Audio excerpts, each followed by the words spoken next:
det har egentlig veldig strenge rammer, og da kan jeg være jævlig fri. Det er like klart avgrenset som det hvite mot det grå her.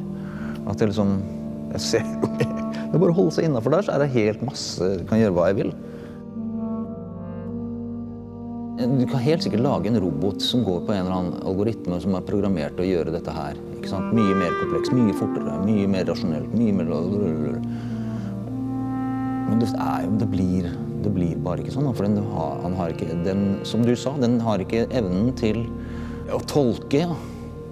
Eller sammenbinde noe som egentlig, altså han har hengt seg opp i et par av de ringene at det ikke stemte.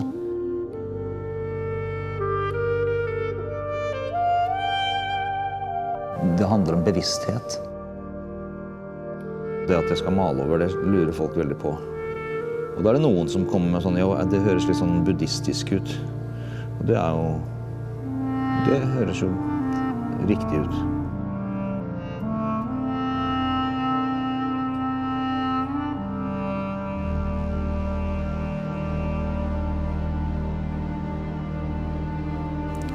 Og dette her med, som jeg er ganske opptatt av, med somatiske markører.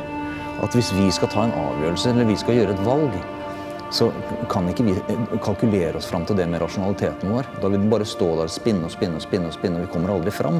For det er så mange muligheter, ikke sant? Det som styres er egentlig somatiske signaler, da. Det er kjemiske og andre signaler fra kroppen, som kommer inn, bryter inn og sier yes, no. Det er kult, jeg går til venstre, jeg går til høyre, liksom. Det er sånne, eller jeg lager en ring til, eller jeg blander den fargen slik, eller... Det er egentlig avhengig av kroppen, da.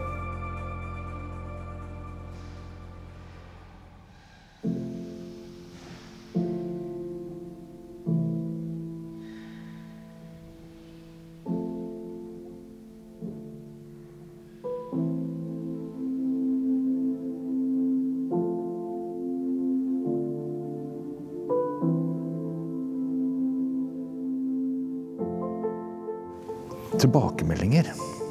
Flesland, innflyvningen til Flesland og så skjærgården liksom, utenfor her. Det tenker mange på. Så sier de fleste topografi. De færreste kommer til mikrober, liksom. Presens var det første jeg begynte å snakke om. Egentlig tilstedeværelse. Det er altså det prinsippet som jeg bruker, og at det er en organisk algoritme.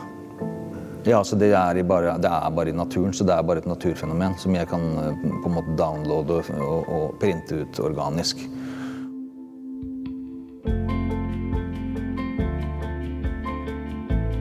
Jeg hopper og springer ganske mye da. Så som sagt, jeg var her i 12 timer i går, så jeg begynner å bli ganske... Det var en skikkelig nice søndag. Fikk gjort masse.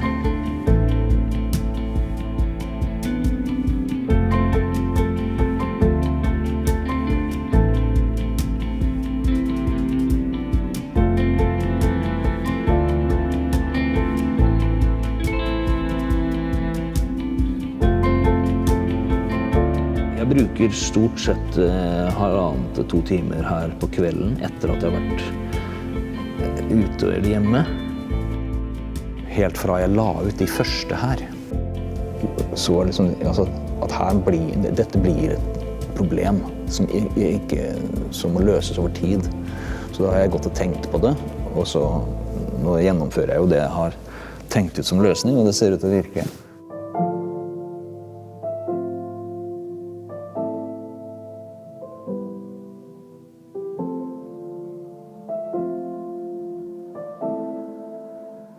De siste dagene har jeg sittet og bare ignorert folk, da. Og da kjenner jeg virkelig at det er da det virker best. Når jeg bare sitter og holder kjeft utpå der og maler, og alle tusler litt sånn musestille rundt, og kanskje noen ikke tør å gå inn døra. Da føler jeg at kraften er på det beste. Jeg vil ikke at kunsten skal ekskludere, jeg vil at den skal inkludere. Men det betyr ikke at alt er fritt vilt allikevel. Og det er også en erfaring da med at hvis du først slipper folk innpå, så blir de veldig fort komfortable. Og de blir liksom sånn, ja, og da er det liksom, nei, da er meningen at man skal gå på det da. Det er ikke liksom at man får den muligheten.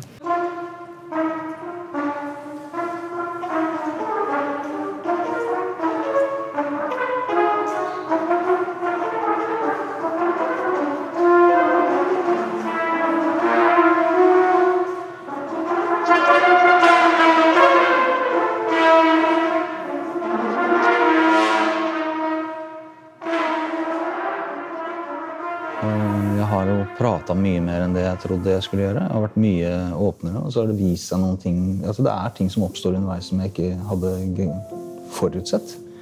For eksempel at jeg føler at verket ikke vil at folk skal gå på det lenger. Og at det var noen dager i forrige uke hvor det plutselig føltes som om det gikk fra å være en kunstnerisk handling til å bli et kunstverk.